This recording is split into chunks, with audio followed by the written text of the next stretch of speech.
वज़ीर आला पंजाब मरीम नवाज ने कहा है कि जो कहते थे कि नवाज शरीफ माइनस हो गया, आज वो खुद माइनस हो गए हैं। पंजाब असेंबली में बजट तकरीर के दौरान मरीम नवाज का कहना था कि वो सियासी बात नहीं करना चाहती थी, लेकिन क्या करें, वो पॉलिटिकल एनिमल हैं। अलीमा खान ने खुद कहा कि उनका भाई माइनस हो गया, उनको किसी ने माइनस नहीं किया, बल्कि उनको उनके नाकिस कारकर्दगी ने माइनस किया।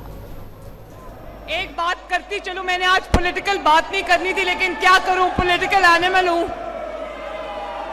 मेरी बहन अलीमा खान साहिबा ने खुद ये फरमा दिया कि इमरान खान साहब माइनस हो चुके हैं। अल्लाह ताला का निज़ाम देखें, आसमान का निज़ाम देखें।